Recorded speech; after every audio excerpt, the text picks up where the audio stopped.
Along the western slope of California's Sierra Nevada runs a long stretch of rolling foothills, gold country.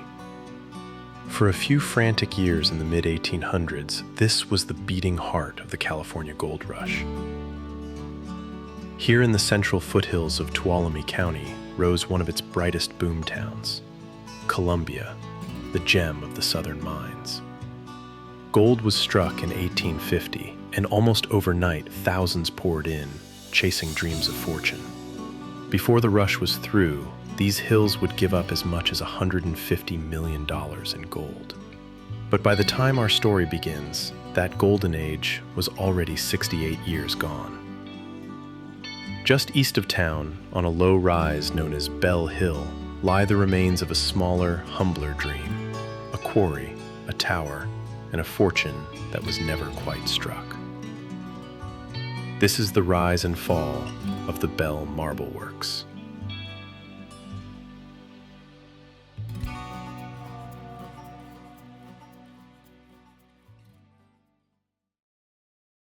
The story of this hill begins ages before any quarry.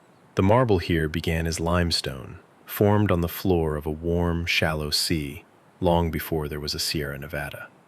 Later, as the immense forces that raised those mountains bore down on it, that limestone was cooked and compressed into marble, a stone of countless tiny crystals that glitters in fresh sunlight and takes a rich, elegant polish. And there's a curious irony here in a town born of the gold rush. The marble itself holds no gold. Columbia's gold arrived far later, carried down by ancient rivers and caught in the pockets of the marble bedrock below. The real treasure of this particular hill was the white stone itself. More than a century ago, this land was a farm where the Bell family raised fruits and vegetables. Then Ed Hill, an experienced marble man from Vermont, married one of the Bell daughters and convinced his father-in-law to open a quarry on the hill. In the spring of 1918, as the First World War drew toward its close, Hill and his brother-in-law, J.B. Warner, together with a Berkeley partner named Edward Park, began stripping the soil from the white stone. They called it the Bell Marble Company.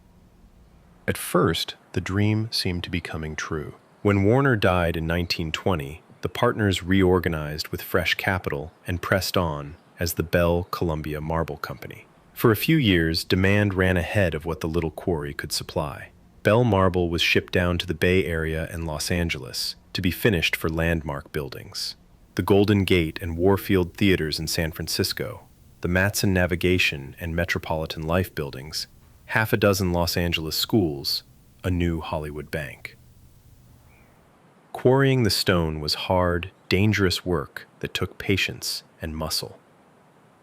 Crews first washed the overlying soil from the hillside with jets of water to lay the marble bare.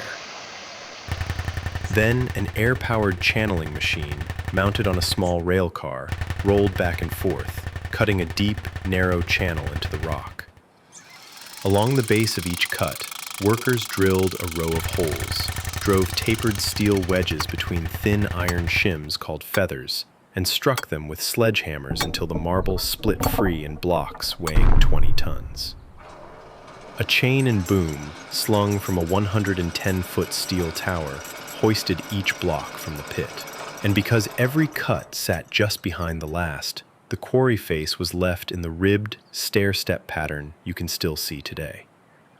But trouble came quickly. Early on, a cable holding the tower gave way, and the tower came crashing down. By local account, 2 men were killed, and its twisted wreckage still lies hidden in the brush above the quarry. A new tower went up, and the work went on. Yet the dream rested on a hard truth. The company could cut fine marble, but it could not finish it. It never had the sawing mill and polishing plant needed to turn rough blocks into the smooth, gleaming slabs that buyers wanted.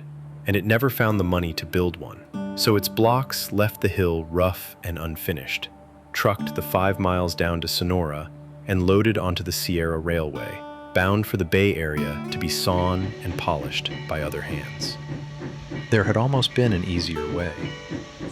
Years earlier, When the railroad first reached the county, there were plans to lay a branch line right into Columbia to serve the quarries, but it was never built. The city of Sonora refused to let trains run down Washington Street, the main road through town. Off to the northwest stood its rival, the long-established Columbia Marble Company, far larger and equipped with its own mill of gang saws. While that company shipped finished marble, Bell Columbia could sell only rough stone. And as the market came to demand ready-cut slabs, the smaller company fell behind. It opened and closed as money came and went, shutting down for months at a time. By the mid-1920s, its crew had dwindled to just 6 men. And so, in a final irony, the quarry's most dependable market came not from its finest marble, but from its most flawed.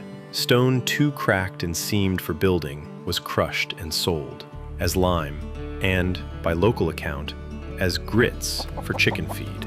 Crushed marble stirred into the feed to help hens harden their eggshells. By the end of the decade, the contest was settled. A state inspector found the Bell Quarry silent, no work done for over a year. Then, in 1929, the nation fell into the Great Depression. The last of the marble trade dried up, and the quarry closed for good. The dream was over.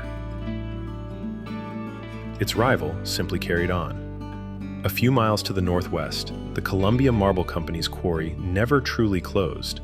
The same white deposit is worked to this day, now as Blue Mountain Minerals. On Bell Hill, though, the story ended differently. Today, the site is the Marble Quarry RV Resort.